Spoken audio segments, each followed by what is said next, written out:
குறள் எண் 26. செயற்கரிய செய்வார் பெரியர், சிறியர் செயற்கரிய செய்கலாதார். குறள் விளக்கம். பெரியோர்கள் பிறர் செய்ய முடியாத சிறந்த காரியங்களைச் செய்வார்கள். சிறியோர் அக்காரியங்களைச் செய்ய மாட்டார்கள். பத்மா தன் அப்பாவிடம் மனிதர்களில் பெரியோர், சிறியோர் என்று எதை வைத்துக் கூறுகிறார்கள் என்று கேட்டாள். அதற்கு பத்மாவின் தந்தை பெரியோர் என்றால் அரிய வகை செயல்களை செய்வது, அதாவது யாரும் செய்ய முடியாத உயர்ந்த செயல்களை செய்பவர்கள் பெரியோர் என்றும், சாதாரணமான செயல்களை செய்பவர்கள் சிறியோர் என்று கூறினார்.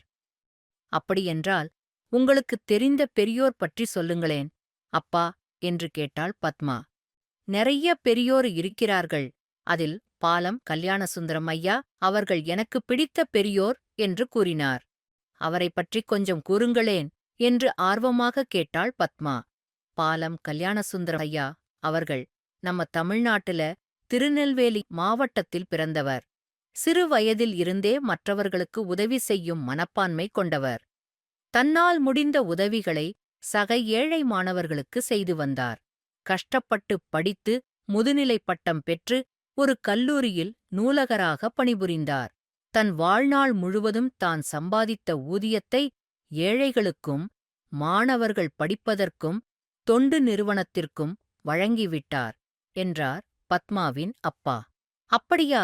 அவர் வாழ்வதற்கு அவர் குடும்பத்தாருக்கு பணம் எதுவும் தேவைப்படவில்லையா என்று ஆச்சரியமாகக் கேட்டாள் பத்மா. பாலம் கல்யாணசுந்தரம் ஐயா அவர்கள் பிறருக்கு உதவி செய்வதையே குறிக்கோளாக வைத்திருந்ததால் திருமணம் செய்து கொள்ளவில்லை.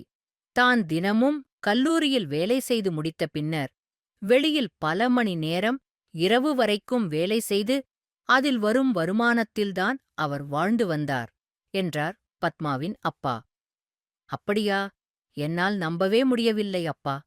இப்படியும் மனிதர்கள் உதவி செய்வார்களா என்று ஆச்சரியப்பட்டாள். அது மட்டுமில்லை பத்மா, தான் பணி ஓய்வு பெற்ற பொழுது வந்த அனைத்து பணத்தையும் தொண்டு நிறுவனத்திற்கு வழங்கிவிட்டார்.